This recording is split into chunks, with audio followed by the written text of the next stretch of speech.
Welcome to SML Total Access, where we break down news, predictions, and more in our Madden League. Now, let's get fired up for SML football. Hello and welcome back to SML Total Access. I am Primetime 000, and with me as always is my trusted weekend co-host, Tiny Titan. What's going on, brother? Not much, man. What's going on? Oh, man, I am fired up. I think it's going to be a great show. It's a great day in the SML as we're nearing playoff time. Playoffs! And what better to talk about than... This kind of was inspired, actually, by a game I saw last night for First Down. And it's the hit sticks. There's a few guys... It's actually an NFC thing. I'm noticing more than the AFC. They're freaking going ham on these hit sticks. What's your thoughts on them? Well, I mean, if you can execute them, they're great. So the three guys I wrote down that come to mind to me was Dookie, of course, who's not here anymore, but everybody knows he was fantastic at it. And Dump is very good at it, and Q, a Washington football team. Now, what's funny about Washington football team is when we played, he got a couple good hit sticks on me and actually 2 or 3 fumbles, I believe. We talked about it after the game, and he said, man, I actually hate the hit sticks, but, you know, I use it when I have to. He said it feels almost cheesy, but, you know, he's going to use it if he can, and, you know, he's good at it. So, I mean, it works out good for him. I've gotten better at it certain times. Since the last update, though, like, I've seen the whiff a lot more. I don't know if that's me just not playing as much because I haven't played as much lately, or if there's something that's changed a little bit. But man, if you do whiff, it absolutely kills you. So like, I don't see you hit stick much. I think you're always like conservatively tackling. You would rather just get the guy down. Yeah. And it seems like most of the better players, which when I say that, I just said Dookie, Dump, and Washington football team, who are better teams, do it. But you know, that's really the only 3 that stand out that hit stick a lot. You know, the rest of them would rather get you down and get you at 2nd and 6 instead of me like, oh God, I'm trying to get him to fumble. You know, so I think being safe is probably the best bet unless you know for a fact you can get that hit stick in on them. Yeah, that's a good point. I'm noticing with like the OGs, like the SML Classic members, a lot of guys don't hit stick. You know, I don't. My internet's not very good. I get excited and I just kind of flick my hand sideways and I always whiff. So I'm not good at it. You know, another guy who I noticed does it a lot and he's pretty good with it is Faz. Um, and I was watching the game against Dan last night, and I'm actually going to include the clip in this podcast. So if you guys are listening on YouTube, go ahead and switch on to the tab. Usually it's just the logo, but right now you're going to witness Faz just whiffing 6 or 7 times. I mean, you hit the nail on the head when you said that there's a lot of benefits to it. But if you're playing a good player who knows how to avoid and just veer off a little bit, that can really cost you. I'm pretty conservative on defense. I don't blitz a lot. So I do like the wrap up tackles, but I do see the added benefit. If you're good at it, why not? It does look a little cheesy though when every freaking play you see guys stumbling and falling forward. Yep. But anyway, we probably have bigger fish to fry than to crack down on that for now. Anyway, let's go ahead. Let's move on now to 2nd down.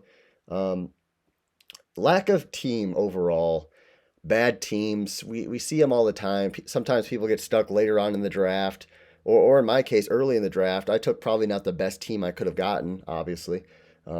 Is not having a good team a worthy excuse for the lack of success? Or is there some point in the cycle when that changes? Maybe early on you have the excuse, and then later on you can't use that anymore no matter what. What's your thoughts on that? I would say no. I mean, maybe one season if you have, you know, just an awful situation. But, you know, most of the time, if you're grabbing a team with an awful situation, it's going to be either cap and your team's not that, or you either have bad cap and your team's pretty good for that reason because they're paying great players, or you have crappy players and an extreme amount of cap. So usually you don't have both. Yeah. But like one example is, of course, Bomber. I mean, he's got the Jaguars. I mean, who are they? Yeah. And he's been good since the jump. Maybe season 1 he wasn't fantastic. Yeah. But I mean, he made the playoffs, did he not? Yeah, he made the playoffs. He won a game or 2. You know, and then the Broncos with Dan. Broncos aren't nothing special. And then even I would say the Vikings, they're decent. But those are the 3 that stood out to me for sure that aren't great teams. That I feel like those 3 owners could take basically any team and make them into a very good playoff team pretty quick. Now, there's also the opposite side of that. I got 5 to name right off the bat.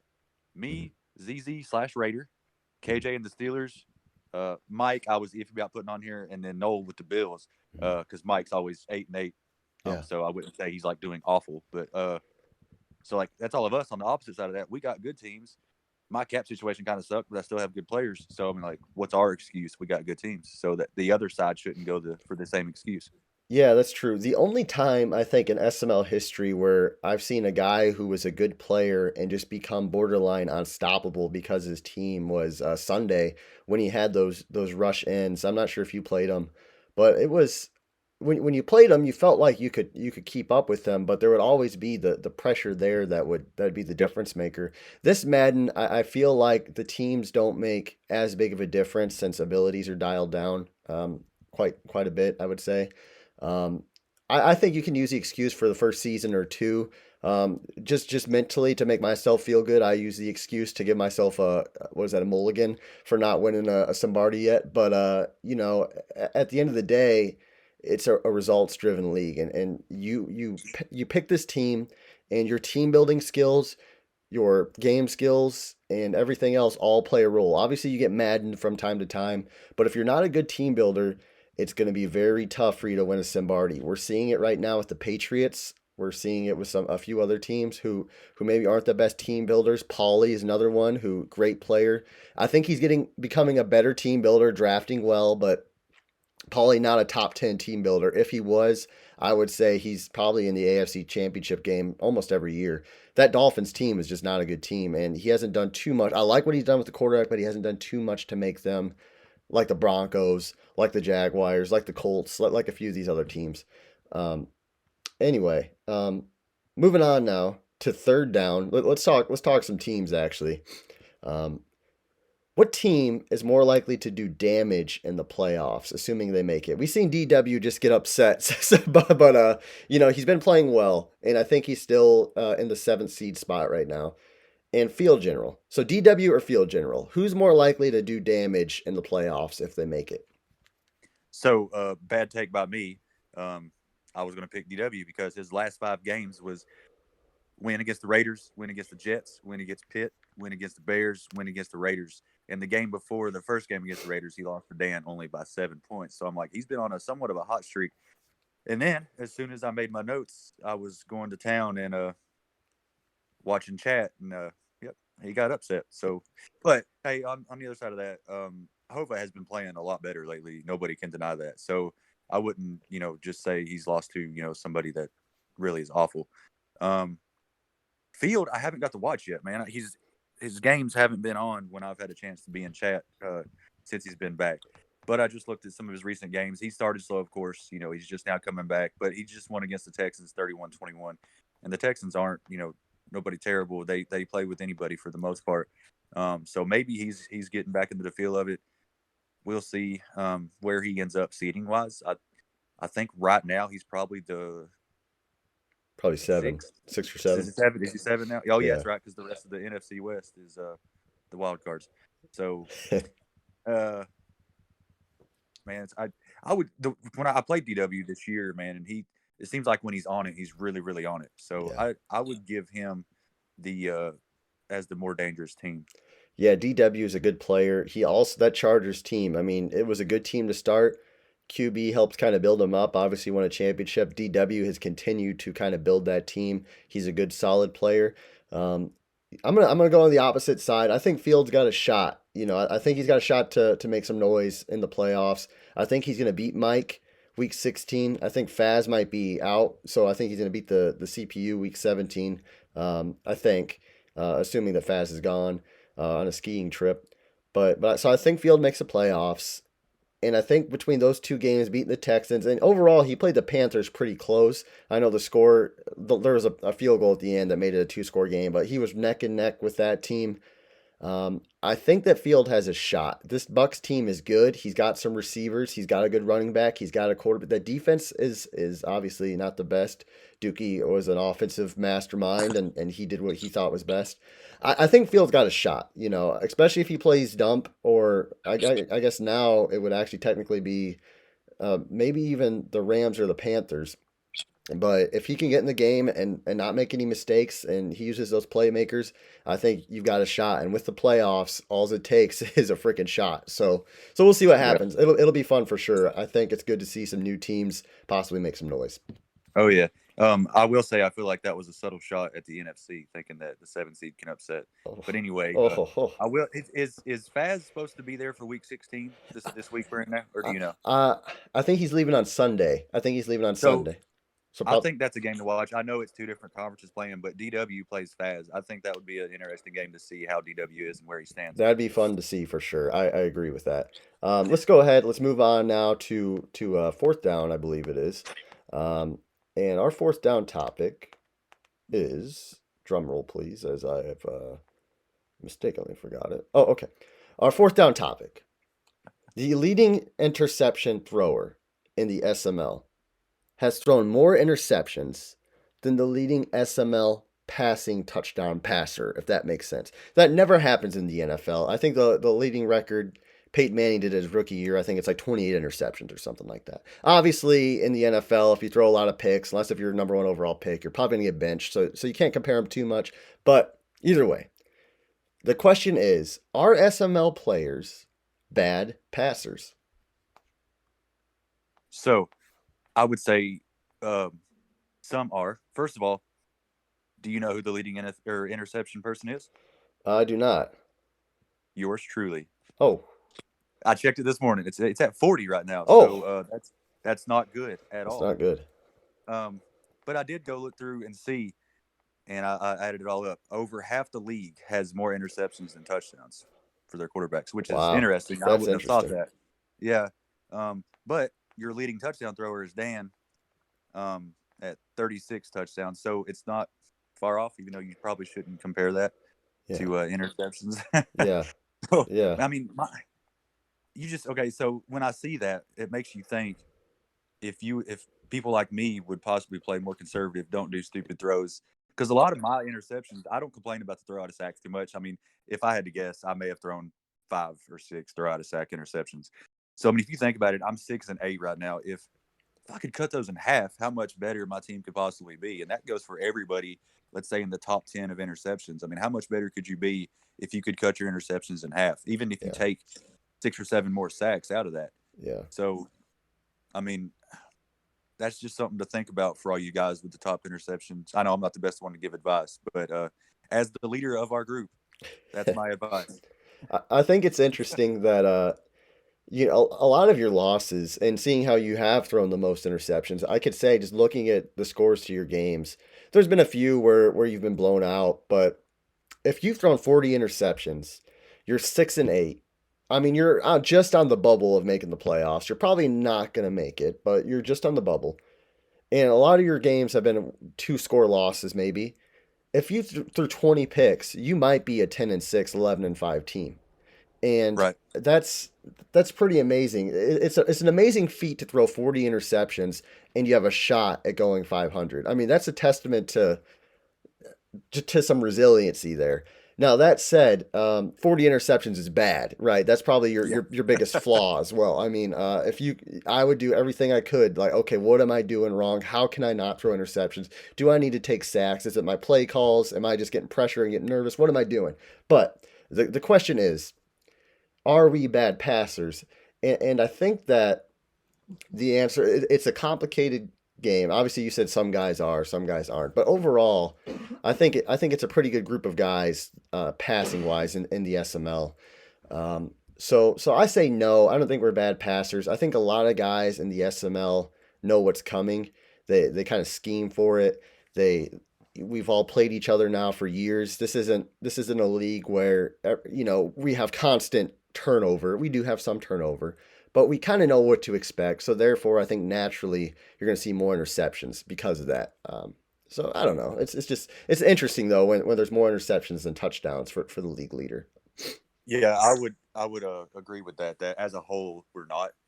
I know my problem is once I start seeing pressure, I will force something because I always look at a play and I'm like, okay, I want to go to this guy or this guy on this route. And that's probably not what I should have a go-to, of course, your first read and second read. But like, I also want to make those anticipation throws, which do Yeah. not work out whenever you got a good defender, man. Those guys, like you said, that know there's 3 or 4 routes that everybody knows that are possibly going to be on a play, Yeah. and they're watching those. Those good guys are. So when you're trying to force stuff, it's not going to work. I can tell you that right now. Yeah, exactly. No, I agree. So let's move on now. The extra point. Um, if you could take one trait or skill from an SML member, what would you take? For example, maybe you want Dump's stick skills. You probably don't want Meat's clutch gene. You probably don't want that. So is there somebody's trait? If you could take it from their game and add it to your repertoire, what would it be? I would say Dan/Prime's clutching, because every time I watch Dan, he's always in a close game, and he's always either driving to extend his lead to finish off the game, or to get a lead to finish off a game. And you have the similar, well, hell, I just seen the replay of the end of that game, so there you go. But I've caught myself in 1,000 situations, like we just talked about with interceptions, where I'm down one score, but I'm going down to tie the game, get down to the 20-yard line, throw a pick, he runs it back for a touchdown, or I give up a touchdown because I'm mad after that and try to blitz him to, make up for the stupid mistake I just made. So it looks like a 2-score game. So, the clutch gene's completely gone. I would love to be able to just not get nervous once I'm down there, because I can seem to always drive down the field. I can get to the 30, 25, 20. And once that field closes up, man, It's tough. you lose all ability to get freaking yards, man. And then I end up start forcing one, like we just talked about. So if I could, have that clutch gene, I feel like that would make a huge difference in my game. Yeah, I would like to have I would like to have like Mad Bomber's internet, or B, I would like, no, I'm just kidding. But, or B, I would like to have someone like Faz or Dump's stick skills. I feel that I'm not the best with the ball in my hands. Like running the ball, I'm good at maybe picking a hole or knowing when to run it, and that's where I get most of my yards. But I'm not like really good at making guys miss with receivers. I feel like I don't get a lot of yak or rack unless if it's just a wide open field. So probably that, and obviously defensively, with the hit sticks, stuff like that. I feel like that would be a good element to my game. But nobody's perfect, and it's things we can all work on. We have to self-assess. So that's true. The clutch gene's a good one. I think that there's a lot of guys in this league with a lot of strengths, but everybody's got their weaknesses, and you just got to find out what that is and frickin' attack it, and that's how you win. Yeah. So when you said something about stick skills and running after the catch and stuff, so you remember that stat they showed in the Super Bowl after, or how many yards Mahomes ran, Yeah, just trying to get away?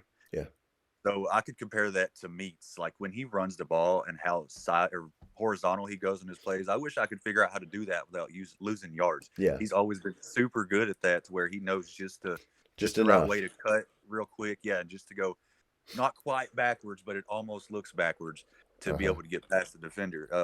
I wish I kind of had that feel for it as well. Yeah, that's true. There's so many little things that one guy does that's really good. It's just a testament to how we all play the game different, and I think that's the beauty of it and why matchups are so important. Coop always plays me so well, and Coop is probably usually a sub 500 player in the SML, and I'm perennial Super Bowl contender. So it just goes to show that no matter who you are, you can be beat in any given game, and I think that's a fun aspect of it.